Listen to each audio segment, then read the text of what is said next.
Hi, folks. Thanks so much for tuning in to another episode of The Hitstreak. Check it out. I got to give a big shout out to my show sponsor, my friends over at AVLX. I also have to give a big shout out to Charles Henry and Ace Young, the amazing performers and producers of the music behind the show, as well as the amazing people that make up the Hit Lab creative team, who are the producers of the show. Folks, I have a favor to ask. If you like what you hear, and I know you do, click that subscribe button to make sure you get alerted when new episodes are dropped. Thanks for tuning in. The real success stories told by the people who live them. We're going to have some guests on this show that everybody knows, and we're going to have guests on this show that nobody knows yet.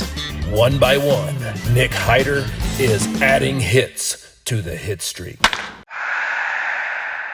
Blessings, folks. Welcome back to another episode of The Hit Streak. I'm your man, Nick Hyder, and I've got a real treat for you today. Joining me today, all the way from Chandler, Arizona, is the host of the amazing podcast Roll Call with Chappie, the founder of SOBR Clothing Company, and one hell of an amazing story. I've got Peter Meyerhoff joining me today. Peter, thanks so much for hanging, bro. Absolutely. Thank you for having me. I'm excited for this. Well, man, we got a whole lot to talk about, don't we? Yes, we don't. You don't ever fall short running through stuff with my life. Well, dude, it's a killer story. There's nothing better than a good story. It's kind of like, I guess it's kind of like an underdog story a little bit, isn't it? Finally, yeah, we finally got some good stuff in life now. That's right. Even if the underdog was self-inflicted. For sure. Right. My whole life was all self-inflicted pain. That's absolutely right.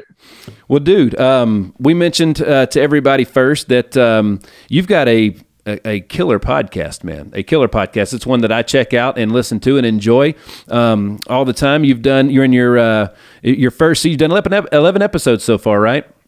Yep. Roll Call with Chappie. What made you get into the podcast world, bro?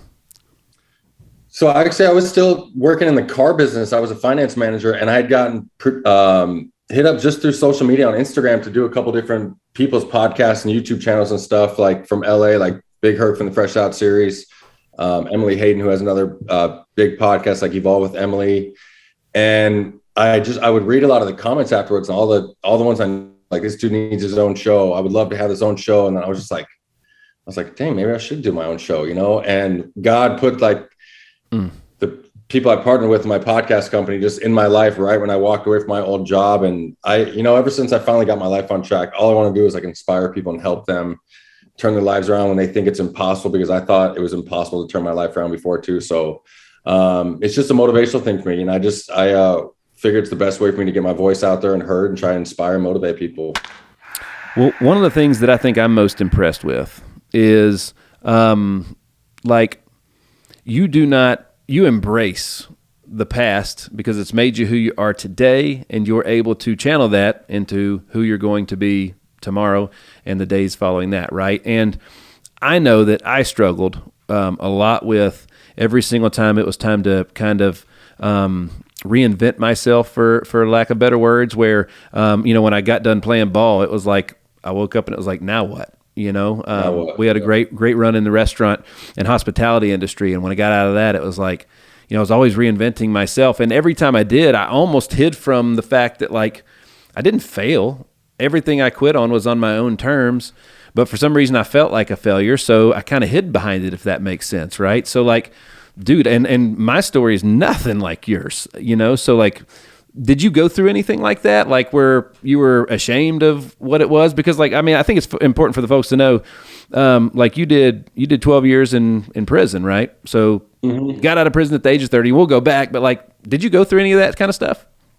Yeah. Even in prison, I was ashamed of being in there, I was, especially where I was doing time, and I was around real gangster killer dudes, and I didn't feel like I belonged there with them. I had wardens tell my parents at visit, they used to literally say, "I'm sorry for your son. He does not belong in here with these dudes."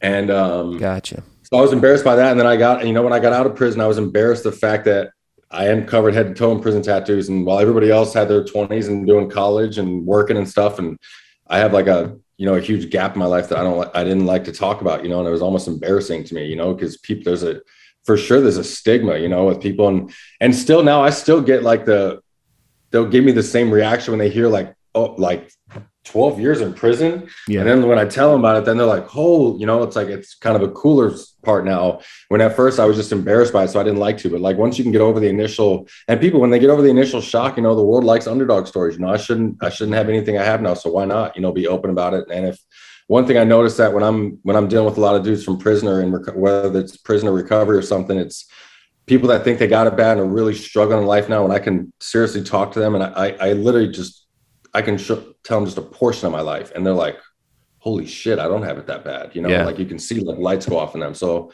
yeah, I finally just started using it for something positive instead of being ashamed from it, and stuff's been working out. That's awesome, man. That's awesome. Well, like, what's the old saying that speaking of prison, like your past is your past is not a life sentence, right? It's absolutely. Yep. I reshare those all the time. Anytime I see some quotes like that, because they're not, and I'm proof you can change whoever you want in your life multiple times, and you can completely rewire your entire brain multiple times. I'm 37 years old, and I always share, like, I've had to completely rewire my entire brain and the way I think and everything 3 different times already. And I'm only 37, Yeah. And I'm not talking like just learn a new trade, like completely rewire everything with like life rules and what goes on in this society, because I didn't grow up on like the gang prison life. I got into drugs and threw myself in prison, but like, so then I had to learn how to like be like a gangster gang member, like in the prison politics and stuff. And then I always say I didn't go to prison. I was raised in prison, because I went away at 6 foot, 144 pounds. And then you learn that whole lifestyle, and that's how you live. And then you get out at 30 years old, and they literally open the door from solitary confinement, and they're like, there you go, have at it. And I'm just like, holy shit. Now none of the stuff I've learned works out here. So I have to completely lose everything that I learned in there and how I was raised. Yeah. And then train myself with how the real world works. Well, first of all, like, you got to do what you got to do to survive in there, right? If you're going to do anything for 12 years, you need to, like, that's a lifestyle for a while. That's a chapter in your life. That's literally like almost a generation as far as like how the family tree's wired, right? So, it's a long time, dude. So you had to do what you had to do. And then you get out, and then you got to live with what you had to do during that time too, right? Yeah, for sure. Absolutely. And luckily, like I said, I didn't catch any more time for doing anything I did in there. And I feel like when I found God again out, like just within the last year, it kind of just makes sense. And everything in my life was all just training me for this point in my life, so I can try and use what I did and what I've been through to help. So, actually, before I met you, it's kind of clicking now. I like a lot of the shows that are on Vice, and as I'm going through all this stuff, I'm like, holy crap, I've seen, I remember I was on the treadmill. I used to watch all those on the treadmill because that was how I timed my runs and stuff. Dude, yeah. I saw, if not all of it, a part of your story on there. So it's totally clicking, like right now on the air. I'm getting it. Like, so you were featured on Vice. Yes. Yeah, even Vice reached out to me off Instagram, one of the producers. And it's funny because it was between me and there was a lady named Jesken, Jesken, I believe, and who they were gonna do the show about. Yeah. And she has a crazy story too, like she delivered a baby in prison and got out, and she started doing YouTube and stuff right when she got out. So when she had a couple 100,000 followers on her YouTube and everything, and once the main producer told me it was between me and her, I was like, damn, there's no way they're gonna give it to me, Right. And I was just like kind of crapped out, but I didn't believe in social media first. I like almost refused to do it. I thought it was the dumbest, stupidest thing.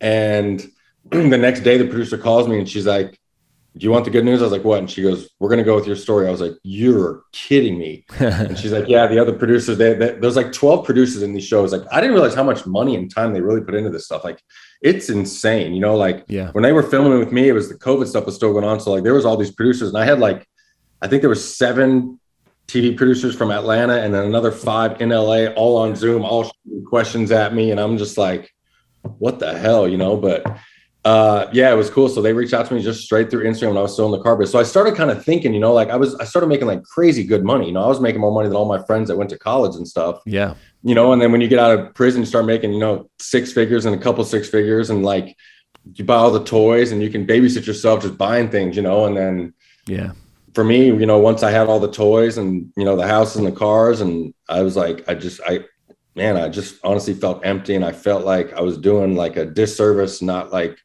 using my story to help people so they can, because I'm serious, Nick, I would have bet $1 million in anything on top of that it was physically impossible, not even a 1% chance that someone could come from my situation and get to where I am. And I'm just starting to go where I'm going to go, you know, but I mean that with all my heart. I would have thought there was 0% chance that this was possible. So that's literally why I quit my job, to go back and I show these guys what's possible, you know. And absolutely, one thing I didn't tell you is I just got my podcast approved this week. So my podcast will now be played for all the inmates on their iPads in the whole country. Bro, that's incredible. Congratulations. Yeah. That's one thing they heard. And what's crazy, and what I realized, is when you have such a screwed up story like mine and you can turn it around, and like people like that stuff, you know. So when I had got the information, shout out to Jay Gum. He's owns a Forgiven Felons. It's a nonprofit in Texas. But he put me in touch with one of the big wigs at the, you know, Secure is the company that does all this. And he warned me, and I've heard this before, you might have to send 100 emails. It could take you 9 months to try and get your stuff in there. You have to be persistent. But here's the contact information. I sent it the first morning with a clip of my podcast, and they wrote me back that afternoon and were like, we're going to put it in the May catalog. This is exactly what we want. And it just made my day. Cause, you know, I clearly I'd like to help people out here, but, you know, my passion and my stuff starts from the dudes in prison, you know, because a lot of those guys think they don't ever, just because they went away, they don't think they ever have a chance at life. And that's so far from the truth. You know what I mean? Like, that's right. That's right. So that's my greatest passion. That was like the coolest news ever, to find out that I'm going to, like, so now on top of that, I can literally talk to these inmates, you know, because dude, if I had listened to a story like that or something, maybe when I was slammed down in those cells and like, we didn't have iPads when I was in there, but hear that, you know, like that could spark change on not even just like that cell, but then the yard. And then like I want to build like whole communities of people like trying to change their lives and prep for before they even get out, which is why I got into my next thing, which is doing this prison curriculum that I'm in the final stages of developing right now. Dude, that's awesome, man. That's fan. I'd like to hear more about that as you're developing it too, dude. So, all right, you mentioned how you had there's probably a lot of guys that are in for a while and they get out and they got to start over, and they got two choices: their past defines them or it doesn't, right? And so obviously yours did not. But like, so we interview folks every single week for new agencies, staff, all kinds of stuff. I talk to do a lot of coaching with small business owners and everything else, and like they don't have to overcome what you did, right? And they still make it hard. Their circumstances are so overinflated and bigger than they actually are, right? Like they need to hear this, because like that guy, like you didn't have to overcome a background like that. You didn't have to put that on your resume or in your job interview or whatever. Like you didn't get rejected for your real estate license or your insurance license because of that. Like, you know what I'm saying? Like, I preach about that. So that's what I talk to, like, you know, when I had my sales guys at the car dealership working for me, you know, like I and that's what I share about when I talk to the dudes in prison. I'm like, dude, I firmly believe like a guy like myself and dudes that have a past like mine, if we can get sober and like get just pointed in the right track, we instantly start off with an advantage from the rest of the public. Mm-hmm. Because the exact circumstance you just gave, like you're like not even rock bottom, but like something that hits you kind of low and like could stress you out or like hurt your feelings or like ruin your day. That might not even touch my scale. Yeah. You know what I'm saying? Because I'm like, oh, are you kidding me? You know, like it doesn't even measure on my Richter scale. And that's why I say, like, I had sales guys that they would go to sell a car and the deal wouldn't work out. And they would come over to my office and just be like, all crapped out and bummed out, dude. And like my boys that I got like hired from like prison that are like sober, like are hustling now, you know, like they're just on to the next one. Like going to go try and sell cars now. Cause like when you can turn that hustle and all that, like, and that's why I tell them too, you know, if you just use a quarter of the game that you use to like selling drugs and running game on corrections officers and doing all that bullshit, if you put a quarter of that into something positive, that's already more than the rest of the public's going to give to something, you know, because people are lazy out here. You know what I mean? Right. Like they've never lost their freedom. They're all content and just so stagnant. And, you know, I firmly believe that's why I blew past all my friends' successes when I got out, that even dudes that went to college, you know, and are like, consider themselves successful with degrees and stuff, you know, and like, dude, I blew past them in like months, literally months with an 8th grade education. I saw a thing with Nick Saban And he's pretty good at what he does, right? And so I think with him, where he was basically just asking his players, what's your breaking point? You kind of got to know what it is, because everybody's rock bottom is a different place. Every single person's, right? So when you ask what is your breaking point, then it's basically what do you do with it, and like how can you? I guess would you raise or lower it? Like I guess you're going to lower your breaking point, right? To become more tough, because like every time you get to the next level of whatever, it's kind of like when they say there's always a bigger, badder guy out there, no matter what, 100%. Right?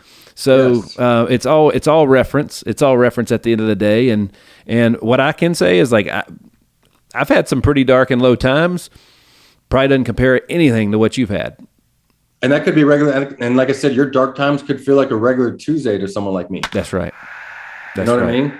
That's and like right. I said, once we can harness that and use it for fuel to like ignite it to where we're supposed to go in this like life that we're living now. Yeah. You know, like I say, where it makes us legit unstoppable. You know, like there's no, and I don't even know how to say this more, but like I firmly, with all my heart, believe that dudes that get out, like I said, from prison teaches you hustle that like no college and nothing else can teach you besides losing your entire freedom, you know, and having to like literally start on your back every day. It teaches you hustle that nowhere other place in the world can teach you. Like, so my guys, when I get them out, then I hire them at the car dealership or something, like, dude, they go from prison convict with a little bit of mentorship with me and just pointing them in the right direction, like see me being an example and showing them how to live their daily lives. Like, and they just propel past everybody. Like it's almost a bet now when I call my old general manager, cause I still get dudes hired there all the time, you know, cause sales is sales, you know, you could look at a dude and see if he's good at sales or something, you know? So I still recruit all the time. And it's because one, like my old general manager, he gets a great sales guy. And two, like it changes people's lives. You know, like I never, ever thought that it was an option for me to work at a car dealership. You know, I stole a Mercedes-Benz on the Mercedes-Benz at Chandler dealership, brand new, you know, but like, if you can talk your way through it and get just someone to take a chance on you, you know what I mean? And then it made it to the point where he was just like, I had the old general manager tell me, he's like, I cannot believe I wasn't going to hire you. You know what I mean? And I had to like literally beg him, and he didn't want to, because he said he would first, and then he looked at my record. Like I think he looked at some pictures of me, and he was like, "Nah, I'm not." He told me he was like, "I dude that did some prison time." He didn't say like a straight shot call that did 12 years in prison, you know. But yeah, he did take a chance on me, you know. And like I said, I did what those guys do. Like I remember my first sales meeting. There was a chick named Marcella Moraga, and she just won salesperson of the month, and you get like $1,000 bonus on top of your whole paycheck that month, you know. And right on. I was not no big time gangbang or anything like that. So like $1,000 that was a ton of money to me, especially getting out of prison. Yeah. And I remember my first sales meeting, like my second day at work, I told her, I was like, I bet you $100. And I'm 31 years old and I never worked a day in my life or done anything. But just the competitive stuff, you know, like I told her right then, I was like, I bet you $100 that I'll beat you next month.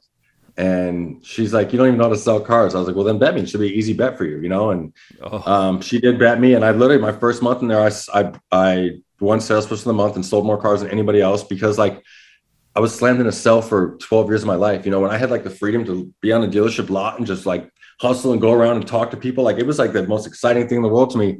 And then on top of that, I made $10,000. Like I never thought in a million years I'd be able to make that in a month, you know? Damn, and, that's awesome. Yeah, seriously. So I went from like prison and parole to that. And then, like I said, you know, before my last visit on parole, I was pulling up I'd finance an $85,000 Raptor off the showroom floor on my last visit of parole.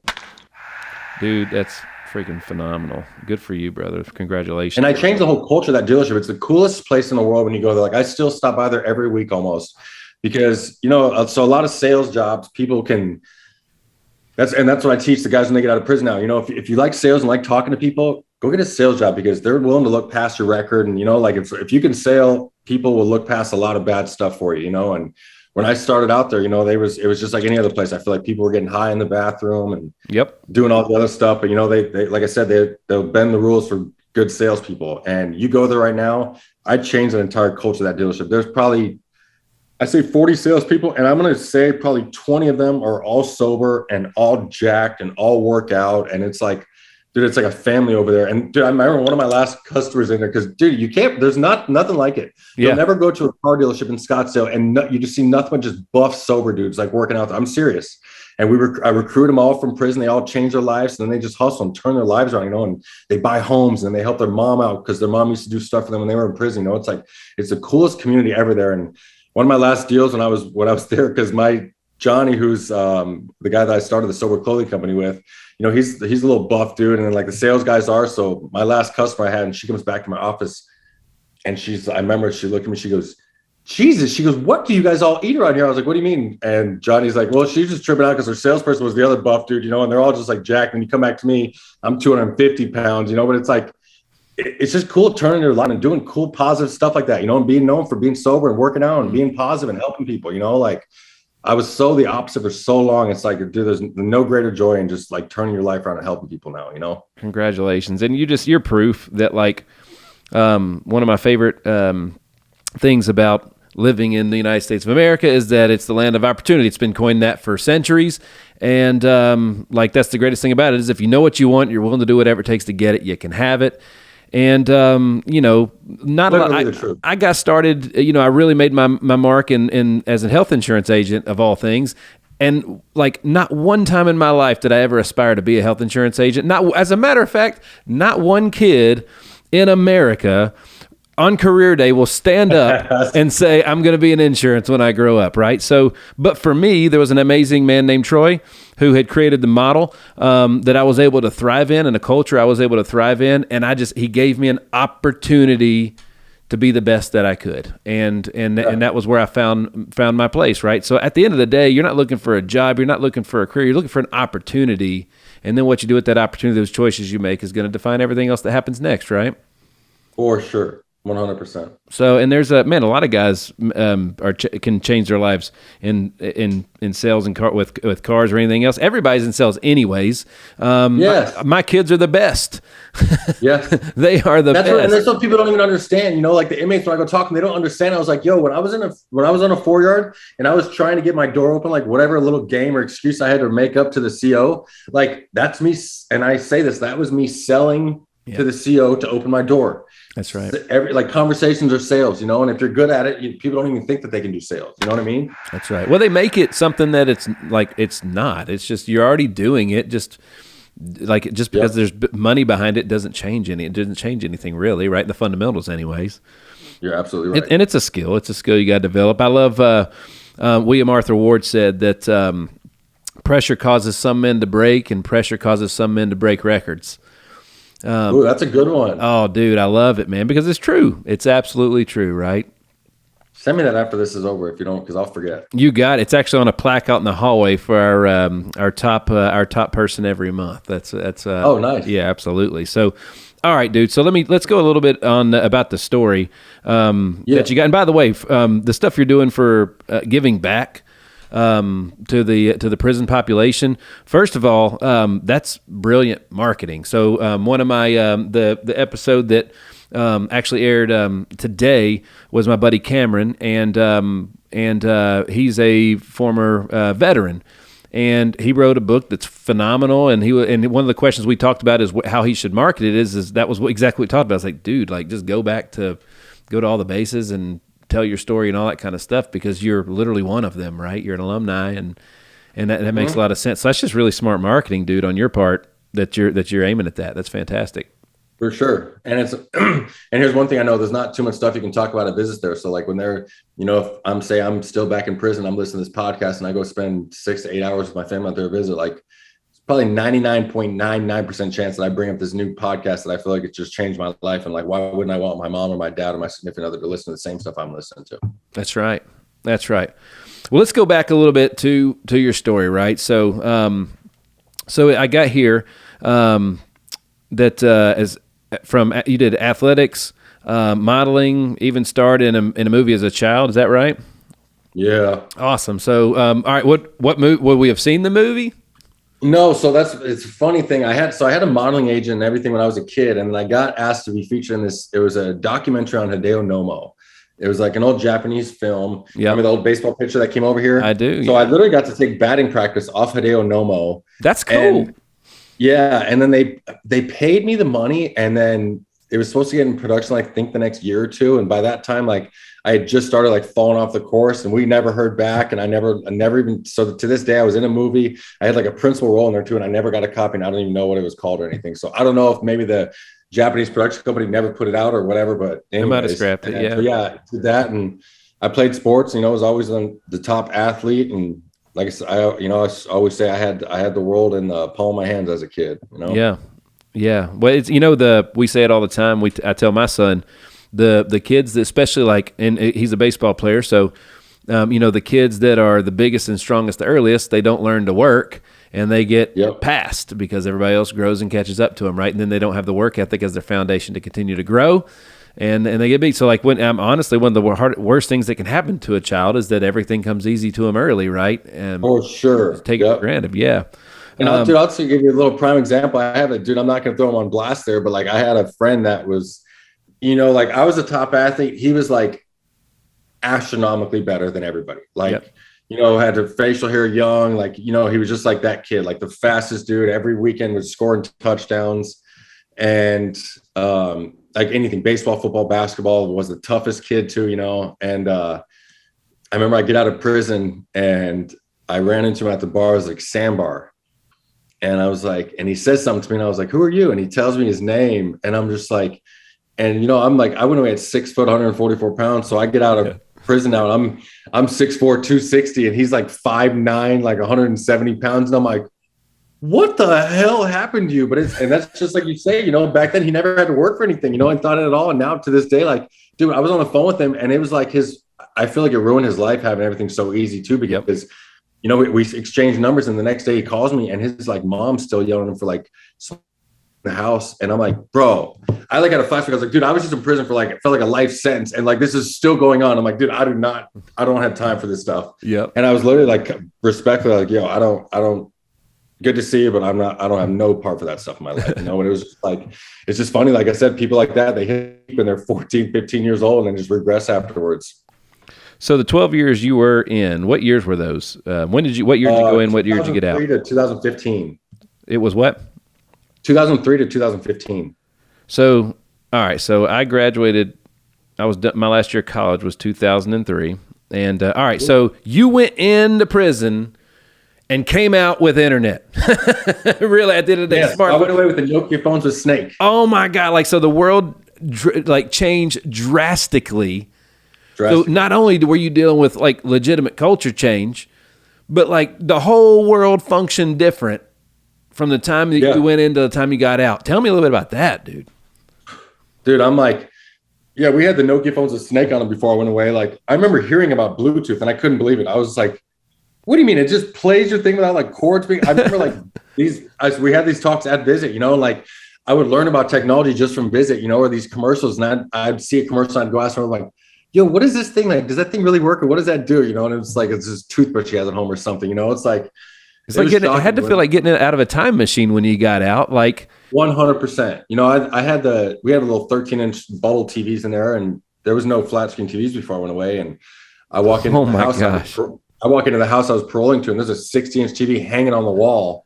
And it's funny, they have a video of it. That's what made me like lose it. Like I was already like kind of crying and emotional the whole drive home. And then I walk right in the house and I see this big TV and I say, oh my God, the TVs are that big. And I just fall on the floor, like crying. Like I was like, I couldn't believe it. Like it felt like I was in a time machine.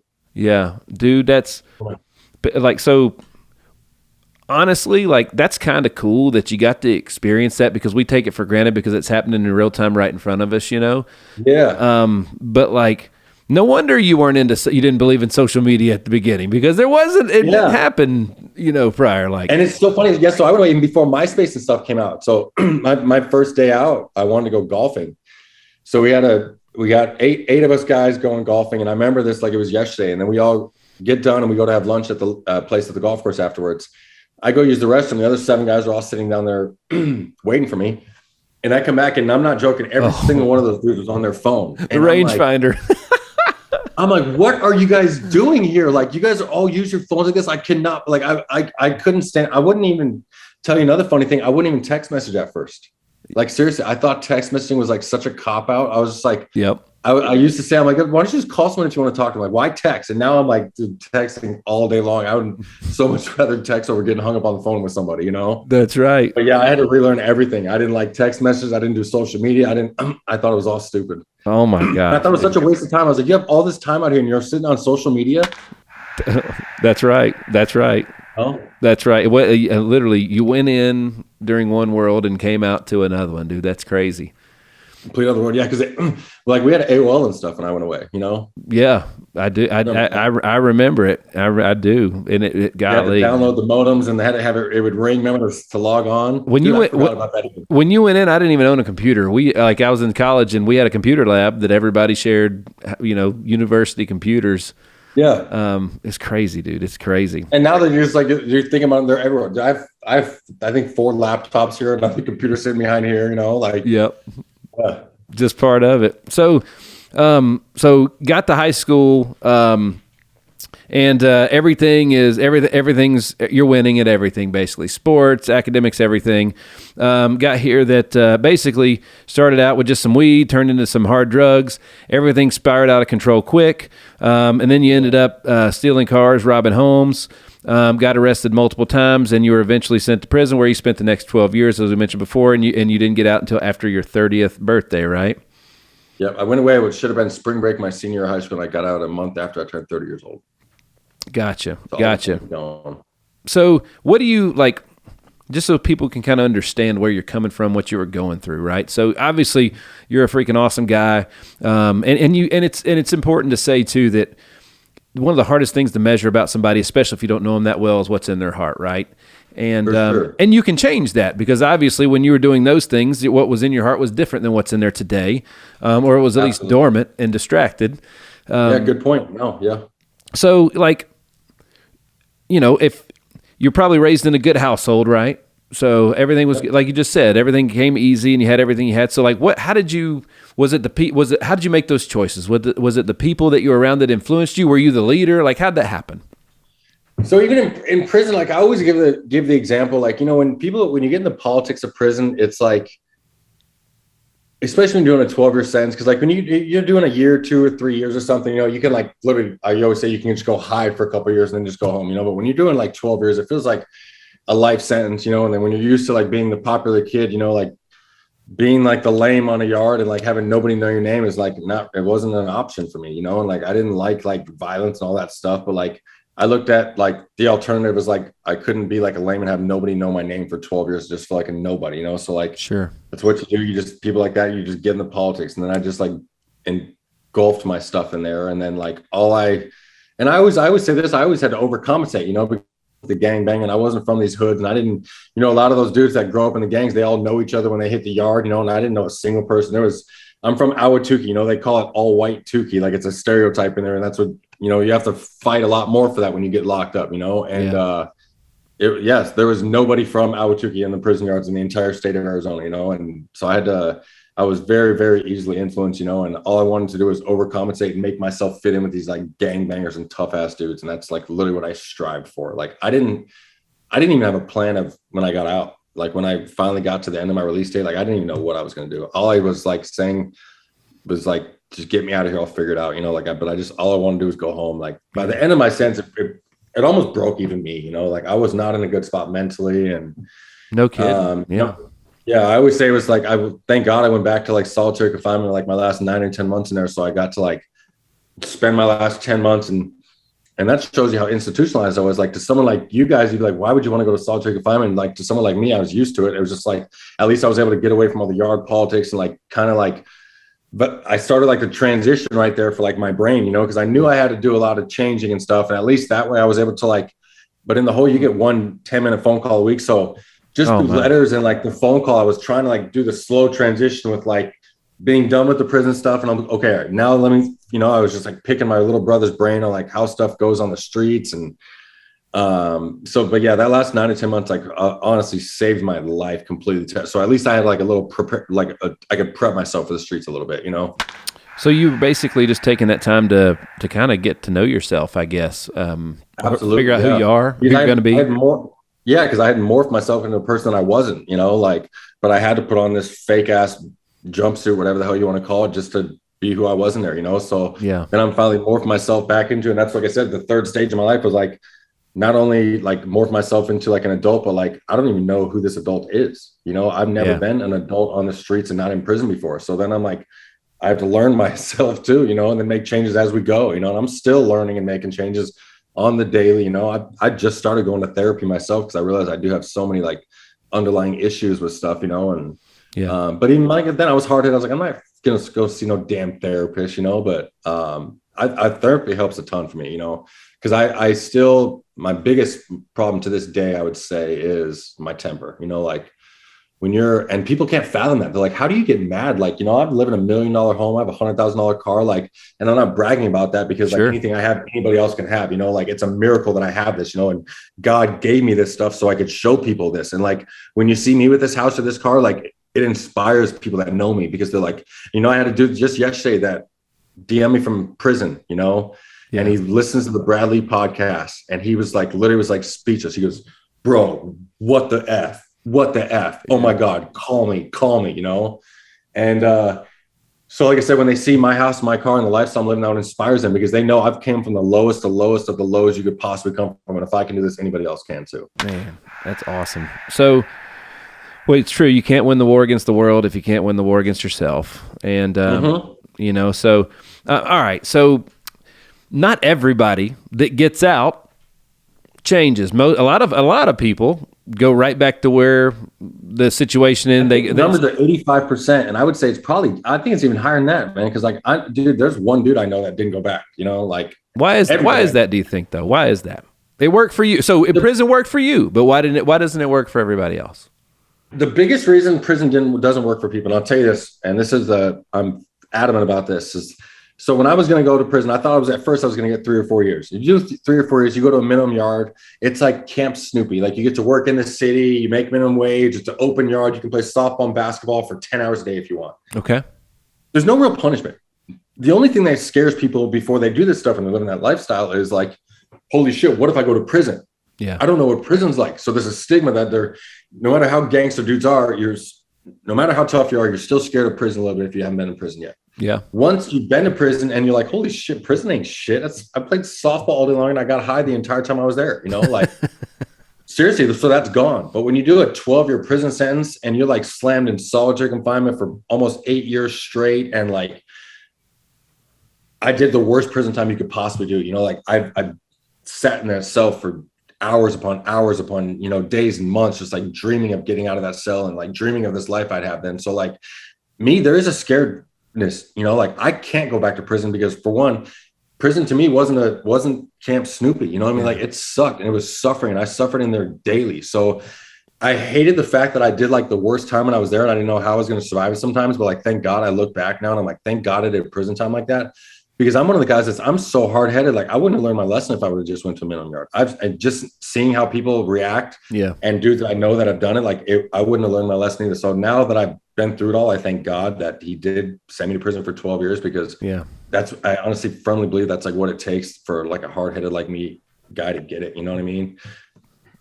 Well, and God is definitely the greatest place to start looking to seek when you're trying to make those changes, right? For sure. Absolutely. Yeah. So, all right. So go ahead. Sorry. One more thing I want to throw out there too is like people have this, it's such a fake tough guy syndrome, like, and that's the conversation because I speak now at parole. So like when you get out of prison in Arizona, they do these orientations where it's like, they tell you what the rules are on parole. They're in these big classrooms at the main parole office. And I come there and speak at the very end just to like kind of motivate them and show them what they can do, and that's the biggest conversation I have with them because they're like, they still want to play this tough guy, and they're like, what if somebody disrespects me at the gas station? And I'm like, let them fucking disrespect you. Like, seriously, this isn't prison. Like, you don't prove yourself. Like, you know what? You're never going to see the guy again. Who gives a shit? And is he worth your freedom? And it's like, you literally have to break it down to them to such a like a black and white, like clear cut picture. Like it's almost unfathomable, but that's because there's no programs in prison, which is why I started working on this stuff, because there's nothing to like positively or try to get your brain thinking that way. All that people do when they go to prison is like their brain just gets warped worse and worse and worse and worse. And then they think that if a busy guy sitting on a cell phone walking to the gas station accidentally bumps into you, like that like they're disrespecting you. Right. And it's, bro, the dude didn't even see you or notice you. He might not even felt that he bumped into you. He's on the phone. You know what I mean? Like, people are busy out here. but they always want to do this. So he's like, all right, I'll be good unless someone bumps into me. And I'm like, dude, you have, and I'll just say this. I just tell him this. I'm like, I'll pray for you, man. That's all I can say. You know? That's exactly right. That is exactly right. And it's, I was, my tough guy buddies aren't the same as your tough guy buddies, but it's funny. Those guys, there's always those guys. And it's like, dude, don't flatter yourself. You're not that important for them to go out of their way to bump you, man. Like literally. Yeah. And fighting's not even cool. And it's always because here's the deal. If you think fighting's cool, you ain't tough as it is. You know what I'm saying? If you think fighting's cool, go get paid and be a paid fighter. Every time I've ever been in a fight, every time I've ever been in a fight, even when I won, I lost. Like I was still hurt, beat up, shirt ripped, something. Break your hand? Yeah. Oh yeah, dude, you lose every single time. I always say that. Yeah. Yep. Way too much pain to not get paid. That's for sure. Yes, absolutely, for sure. It's never fun. All right, so you got out, got into sales, right, and made a couple $1 million in your first 5 years out with only an 8th grade education. Folks, like this is so important that you understand, right? Like lemons turned into lemonade, literally, like as the old saying goes. Like, dude, like you just took it upon yourself. You had opportunity, you made choices, and it just goes to show you, like, if you don't like where you're at, just find the right outlet and opportunity so you can have it, right, to absolutely change it. That's incredible, dude. Made a couple $1 million in your first 5 years. I know people that ain't made a couple $1 million in their life. Literally. Seriously. Fantastic. And sales, because sales is the fastest way to make a lot of money. Because if you bring revenue, you get paid the most, right? Yep. Absolutely. And that's what's that. People like to hustle and run game and should go get a sales job. You know, you can like make legal money. You can make drug dealer money the legal way, and even more than drug dealers make. That's right.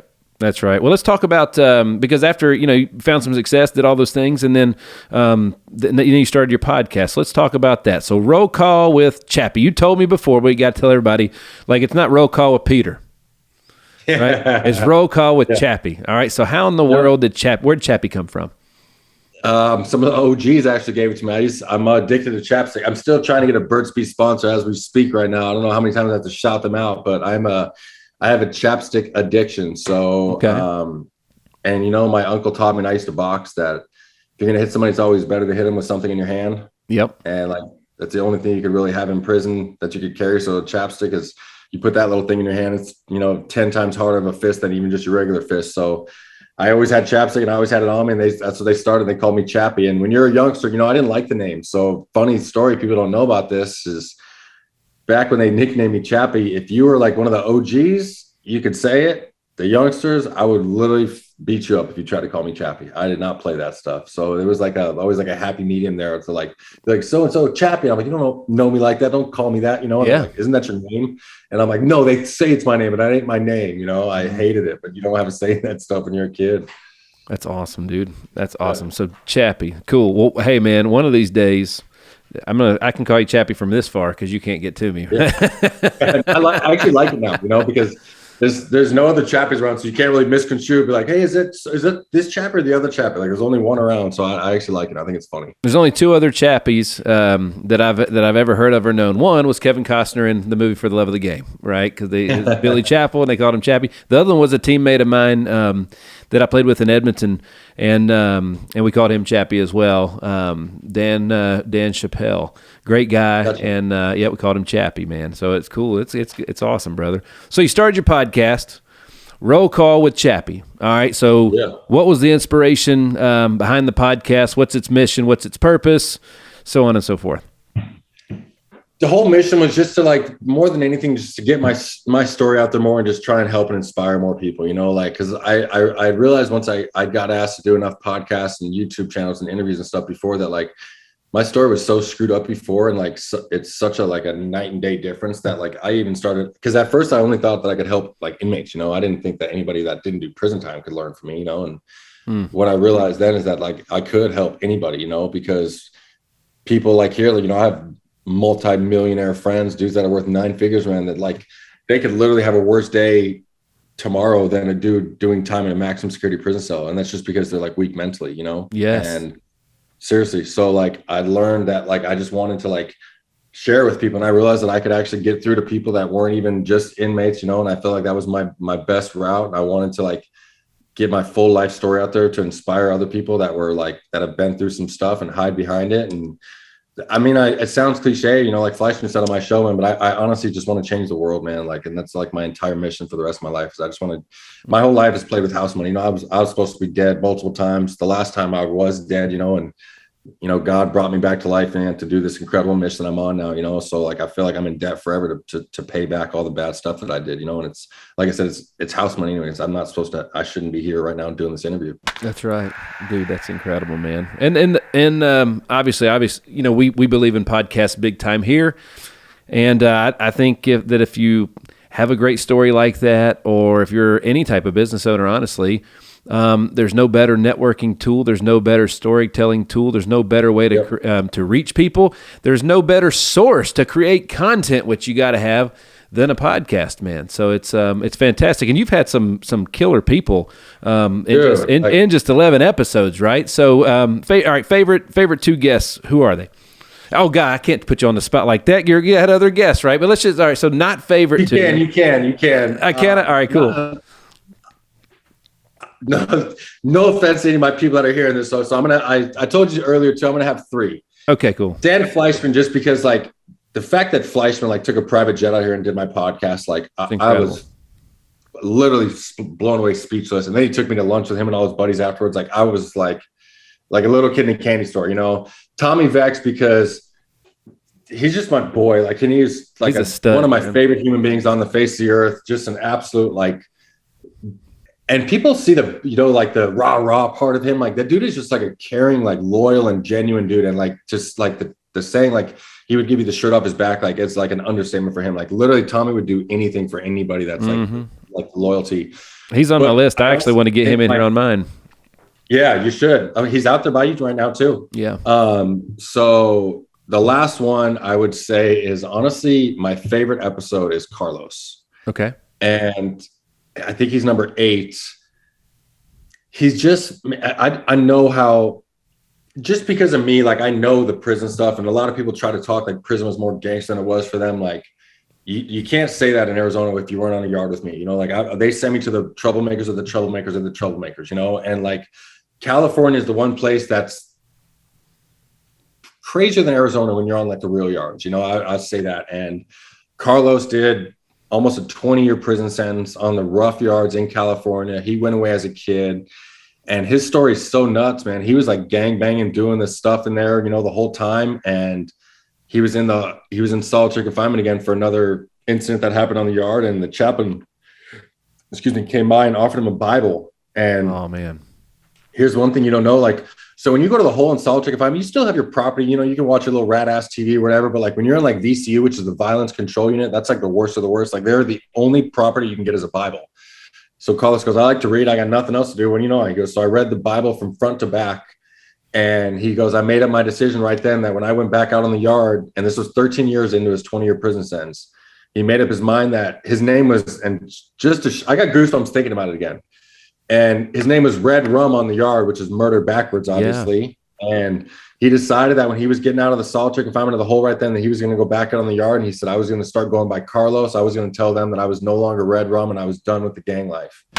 Wow. And I don't know if you know anything about prison, but you're not allowed to do that, right? You know, like at all whatsoever. And he got jumped for it. He got stabbed up by his cellie. And California is so crazy. He got stabbed up and you can't even go get medical attention. Like he had his cellie stitch him up in his cell with no medics there. Wow. Because if you go telling them, that's literally snitching on the house. Oh my gosh. So and to make it from that. And then he said he started like challenging youngsters, you know, and he's like, and he would tell them like the killers and the gangsters, you know, he's like, I already know, you know how to stab and shoot and kill, you know, he's like, go do this class, you know, go better yourself. And so he goes that his whole mission after that, he was just like challenging these like little gangster youngsters instead of mentoring them to do politics, which is what we both did. Then he was mentoring them to not do what he did and do school and stuff and start and dude. And he's like, he would be an unbelievable interview for you to give to. Like his just outlook on life is like, dude, there's not a person to this day I feel like that inspires me more than Carlos Vasquez. That's awesome. Like it's literally, I get emotionally like talking about him because he has like made such a transformation. He's only been out of prison 8 months, and you think he's been out here 10 years, dude. He is like, look, I'm crying thinking about him. Like he is like one of the most remarkable human beings I've ever met on the face of the earth. Well, if you want to connect us to it, I'd love to have him. Would you join us if I can get him on? Would you join us too? Be there with us? That'd be a good time, wouldn't it? Awesome. Hell yeah. Well, that's fantastic. Thank you for sharing that, man. That's awesome. Yeah, for sure. So, like, podcast is something that's going to be ongoing for you, right? It's that's how I feel about mine. There's no end in sight, right? There's no exit strategy. I love it. And then every time, I ask another like big guest and he's like, I'll do it. I'm like, what I mean? It's Isn't it crazy, dude? You're like, it's like, you have to ask, right? You got to, I'm asking everybody, dude. Like, you want to know, it's funny. Do you know how I got in touch with Dan Fleischman? Go for it. It's hilarious. So I was in Salt Lake City skiing last month. And I have a dude, Matt Washington. Shout out to Matt Washington and Bailey and Libby Turner. But he's buddies with Joey Juice. He's the guy that produced the TV show Ballers, right? Yep. And that dude is like as connected as anybody in the world. And like he likes nice dinners, right? So when I went to Vegas, I met them. Like he sets up these dinners for him, And then he got us one at this like the nicest steakhouse in Park City, and it was like over a month wait. You couldn't even get a table. So he has his buddy Joey Juice get us a table, right, for like 8 of us. And that was the first day I hung out with Ian Wendt from Patriot Clothing too. So I was waiting for Ian to park his truck, and then we can walk in at the end, and we're literally at a table right next to Sean Whalen, his wife, and Dan Fleischman and Casey. Wow. And their film guy. And I'm like, you have got to be kidding me. But dude, it's like, since I turned my life over to God, because I just found God like less than a year ago, and I started like helping people instead of putting myself first, like it's gotten to the point now where I see them and I was like, of course they're there. Instead of feeling like I'm never going to catch a break in life, like now I'm feeling like I catch a break and I'm like, of course, like I feel like I deserve that break, and I feel like it, like I said, that, I was talking to Carlos last night, and because someone asked me the other day if I, something about like, if I feel cocky or if I like, if I don't like, if I think like unjust because I have so much, and I'm like, and I mean this in the least cocky, like I feel like this is my time, and like I told Carlos, like all those years of suffering, that we did and everything that we put ourselves through, like was literally done just for this time in our lives that we're going through this year, like as long as we keep helping and taking people along with us, like it's not going to stop. So you said something that like, because I've had a couple of had my pastor, Pastor Josh Heisman, was on for our Christmas episode, and we talked a lot about leadership. And Eric Bledsoe is a buddy of mine, and he's got a great nonprofit where he's encouraging young men to take the hill. That's his thing, right? And Eric Bledsoe, the point guard. So it's another Eric Bledsoe. This Eric Bledsoe is out of Nashville. He's actually he sold a ton of records and as a Christian artist and produced and done all kinds of great stuff. He's fantastic.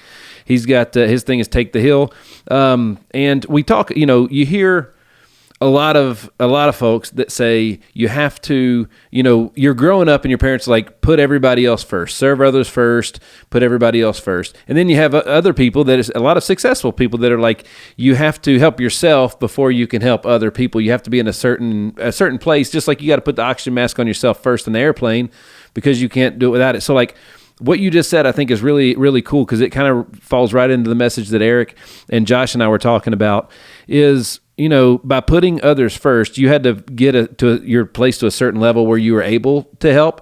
And by finding God, that's how you did that. That's how you helped yourself. And then you were able to, now you can put others first, right? Yeah, for sure. But if you don't have the story, like, you don't have that, you can't put no one first anyway. So I was still trying to get ahead myself. Now, I've told this story a couple times. So when my wife and I got married, we've done everything backwards. We lived together where our son was, we got married in 14, so he was 4 going on 5 when we actually got married. And one of the reasons we didn't get married was, one, we couldn't afford to, right? We wanted things to be done a certain way. I wasn't anybody that anybody would want to marry during that time. But when we finally did, it was kind of cool. My former pastor, who's now relocated to Cali, who's been a huge influence on my life, Mr. Roger Patton, love him dearly, one of my best friends. And I told him I met him. He'd been there maybe 6 months. I said, "Hey man, I want to surprise my wife, and we're going to join the church, and I want to propose to her right there while we're doing it." And we were engaged, and he was just like, "You sure? What if?" But he's so cool. He was just like, "Dude, if you're in, I'm in." So that's how it went down. We recommitted our life. We joined the church, recommitted our life to Christ, and got married on the same day. But here's where I'm going with this story. So, when you get married, you turn around and face the crowd, the pastor's behind you, and they say, "Ladies and gentlemen, Mr. and Mrs. Nick Hyder." And then you walk down the aisle to leave, right? And everybody claps and all that good stuff, maybe a couple high fives or something on the way out. Yeah. Well, we get to the end of the hallway, and remember, he was behind us, and we left first. Somehow he beat us to the end of the hallway. And he stopped us. He said, "Hey guys, congratulations. Listen, there's one of the most important things I'm ever going to tell you. I'm about to tell you right now." And I was like, "More important than what we just did?" And he said, "Look, the decision that you just made is the greatest decision you could have made in your life." He was like, "But there wouldn't be good without evil. There wouldn't be light without dark. And you just made a decision for the good and for the light. Well, the evil and the dark ain't happy about it, and they're coming for you. It wants to bring you back." He was like, "So everything in your life you can think of is going to go wrong to make you second guess and question everything that's going on. It's going to try to disrupt your momentum in the right place." Dude, you didn't, all this wasn't just turnkey. I walked out of prison and immediately got rich. No. Right? How'd that work out for you? Oof. I came from, so I'll tell you, and that's why I share about it. It's baby steps for me too. Cause I had to start, they gave me a room at my little brother's house when I got out. And then just to show people how much I had to rewire my entire brain, and teach me how to live an entire adulthood. My first responsibility was I had to start paying the DirecTV bill, and it was $140 some bucks a month. And I'm not joking. I was not happy about that. Well, because it was probably $5 when you went in. Yeah. Literally I was $140 a month, that was a lot of money, and then I was just and then I rent an apartment, with a friend, I have a roommate. And then I finally get a little 1-bedroom condo in Scottsdale, get my own place, and then it's then I buy a house and I make money selling that one. And then, now I get this house, but I had to every single aspect of life, I had to take the smallest baby steps ever, learn a little bit, and then just put my whole life into it. Cause I had no idea what to do, and but like I said, I had to take absolute, less than baby steps, Yeah. I was I didn't even know how to pay $150 bill at first, Right. Right. I never had a bill before. Nothing's easy. If it was, we'd take it for granted and wouldn't appreciate it, right? I always say, if everything was easy, everybody would be rich out here. That's right. That's exactly right.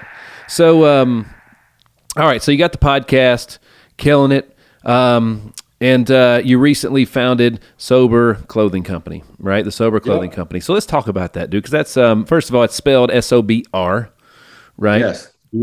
Shout out to Brad Lee. We removed the E for no excuses. So, but yeah, and that just goes to, I wanted to, a lot of people I notice when they get out of prison, especially too, or when I was out, they're embarrassed of being sober, or if they're out with friends and they're drinking and they can't drink. Cause I say this, my body can't handle alcohol. I don't know how to say no, I don't have an off button, and, people are embarrassed by it, and I wanted people to be proud of it, and sport it around and be proud to be sober. You have another second chance at life. Cause anybody that's, turning their lives around and they're sober, they clearly went through some stuff that made them think that they have to get sober probably, So I like to rock it like a badge of honor, and I get pulled over by people at the gym, every single day, and there's an old dude right now that's probably 60 something years old, and he just came up to me just the other day and he's like, "I got 97 days sober today." People are randomly approach me, I'm like, that's exactly what I wanted to do it for. And I got an app coming out next month too, which is the same spelling, Sober Life 2, which is just going to be a mentorship sobriety app to help people stay sober, because there's no really good sobriety apps out there, and I want to have more of a connection to people and just branch out and just help more people. But people could find sobriety in tons of things, whether it be, I had to find sobriety in just some basic discipline in my life, like just getting up at certain times and doing certain things. There was a book that I read by Earl Nightingale called The Strangest Secret. And there was an exercise in there, we call it here the $1 Million Month. And but basically it was write 10 of the easiest things you can think to do on an index card, do them 30 days in a row. And if you fail, rip them up, write a new card and start over on day one, just like you're in AA or something like that. And when it was the 16th card, my wife and I were ripping up, that's when we realized we were the problem. And we had to find sobriety and all the other things that were keeping us from growing and being the people that we needed to be. Yeah, for sure. That's, I didn't know that Brad and you came up with took out the E for no excuses. That's such a Brad thing. It's freaking awesome, dude. I love that. That's fantastic. Yeah. He's good at that kind of stuff, ain't he? He's the man, bro. He sure is, man. He sure is. He's absolutely hysterical too. One of the most authentic guys ever. Yeah, he's as real as it gets. So, well, dude, anything? What else? So, the what are like? Talk to me about what the clothing is. It's just like a brand. I got people that, like a mom just bought some shirts yesterday for her son that's in treatment, because I do, whether it's like I facilitate, like that's why I got the app being made, is like I facilitate so many people, like whether it's like getting ex-inmates into recovery, getting people into detox or whatever, and through my Instagram. So that's why I got the app being built. But it's like all those guys, like, I'll get the shirts, they support my stuff and support the brand. And like I said, I want, like, the mom took a picture of her son and she surprised him with a shirt and a hat during his visit at the house. And now everybody in the house wants the same things, and it's like, I just want to make it a cool community, like I said, enough people can stick up for something and make it cool. It's like, it's purely to like market sobriety as being cool right there. And then the last part I had with it too is I got the app I have an app that I'm making that's for all prison curriculum.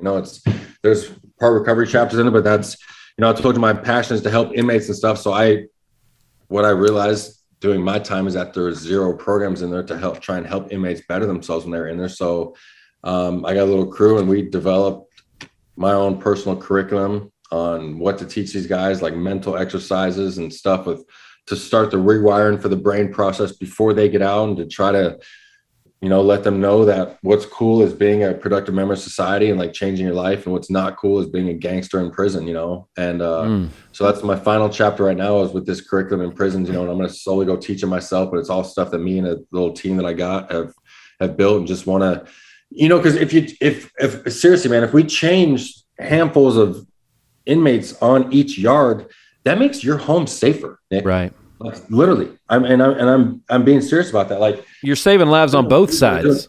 Yes, they're doing home invasions and robberies and stuff. Like, it makes it, not only does it make it cool because you can watch people that like never thought they had a chance at life, like sparks go off, and then they have like this life that they never thought was fathomable.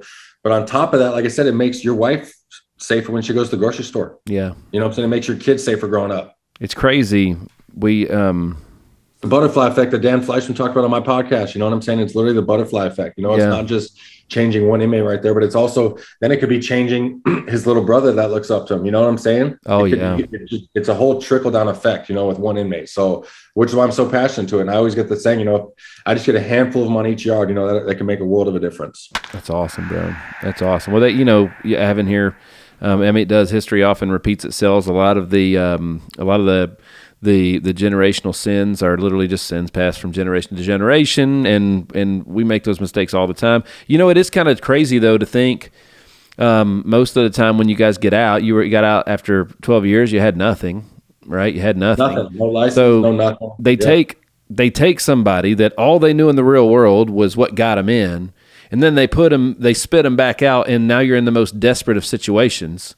And they wonder why the rates are 85%. Yeah, of going back. Yeah. It's like it's a miracle when someone actually doesn't go back now. You know what I mean? And I want to break that. We're going to change all that here in Arizona. Well, that's the thing, is it takes somebody like you to do that, bro. That's fantastic, man. That's fantastic. And you say you got the app is coming out. When is that coming out again? The app in the App Store will be out next month. That's fantastic. So May, you can look for it. Yeah, and that's my podcast will be on all the prisons next month too. So I'll be able to talk to freaking inmates in New York. You know what I mean? It's crazy. So I'm going to start having my guests do shout outs for people that are incarcerated and stuff. And I want to start rewiring their brains before they get out now. Well, those guys, I know if it's hard to listen to folks that haven't lived the life you've lived, been there, done that type thing. So honestly, they probably wouldn't care 2 cents about what I got to say, And that's what it is, bro. Like when I was in the middle of my prison sentence, I don't give a shit what you would have come saying. And if you would have came and taught me in class or anything, I wouldn't have listened to shit. If I would have done the class, it would have been only if it was a way for me to get out of my cell when I wasn't supposed to be in my cell, and I wouldn't have listened to shit, because we have especially inmates, you have a thing in there, especially like, inmates, even like, not only if you have, people don't know this, but like, we don't want to take advice or criticism from anybody that hasn't lived in our shoes or walked our footsteps, but like it's even more like that off the high yards. You know, like when you're on those high yards, bro, like you can't tell us shit if you haven't been on, if you've been doing time on a minimum yard, or if you've done this, or you haven't like done real hard slam down time. Like they don't listen to shit, which is why like my scenario is perfect. You know, because I served more time than most of them. And on top of that, there's not a gangster yard I didn't go to. You know, there's nothing you can say in prison that I didn't go through to make you want to listen to me. You know what I'm saying? I put myself in worse situations than you and turned it around. So why not listen to me? That's right. That's right. I'm sure you've probably thought of this too. When as your curriculum's developed and as it does what it's going to do and changes lives, immediately I've started thinking, like we're talking about Brad and all that stuff. I'm like, man, he needs a light speed system that everybody could do while they're locked up, and if they finish it, maybe that helps go towards their parole or get some. That's what we're working on. Time. Yeah, that's awesome. That's fantastic. Absolutely, it's never been done. That is fantastic. Bro, like I could go on all afternoon about this stuff just because it's so incredible. It's so rare to find somebody like you that's gone through what you've gone through, that's accomplished what you've done. Honestly, all the tattoos and everything now, everything that I do is so that I will stand out. Like I heard a story, and a similar thing had happened to me. There was a guy that had a really flashy jacket on. Everybody's like, why do you wear the crazy ass jackets all the time? And he said, well, I was doing a keynote once, and basically I gave the keynote and I killed it, and then I'm at the bar and there's two guys talking about my speech, and they look at me, we're like, did you hear what he said? They didn't even recognize it was me. And I looked out and I saw that it was nothing but hundreds of navy blue and black suits just like the one I was wearing, and Gotcha. I stood out zero. Like that's awesome, dude. Like that's a brand I'm looking at right there. Yeah, that's cool.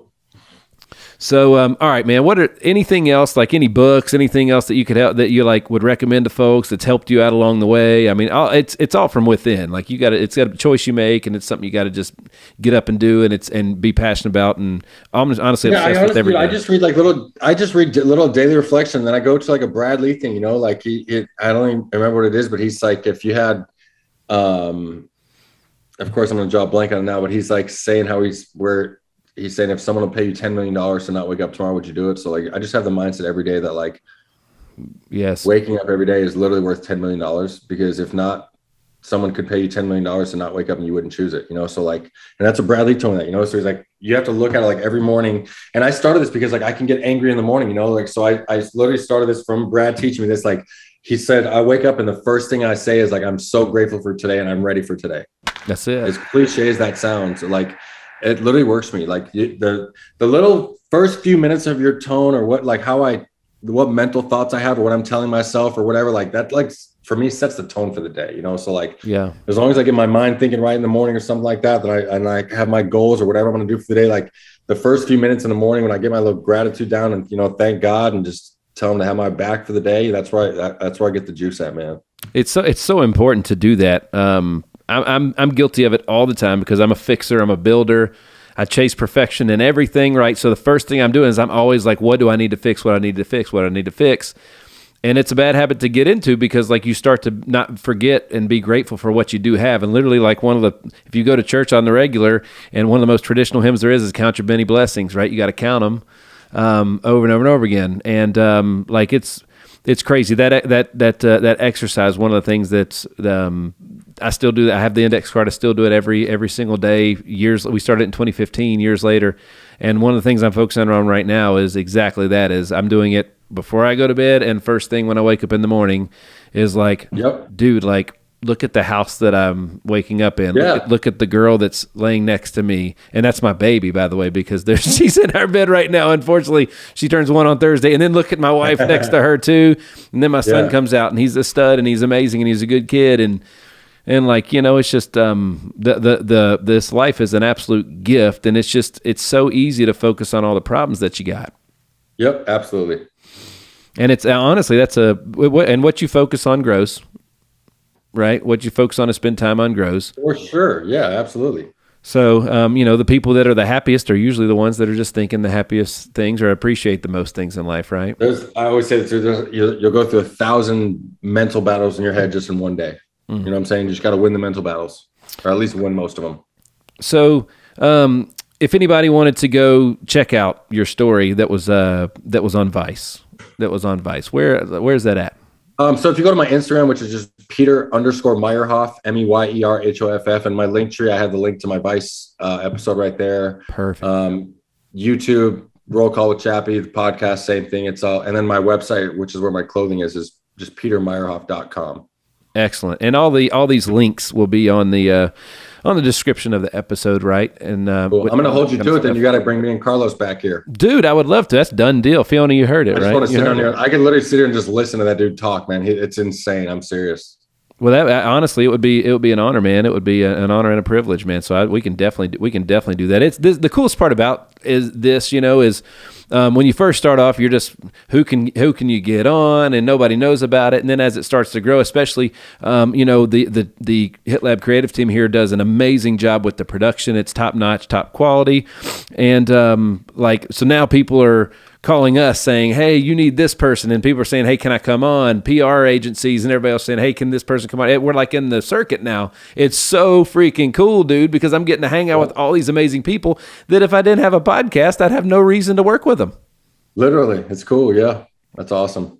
Fantastic. So, all right. So, petermeyerhoff.com, SOBR.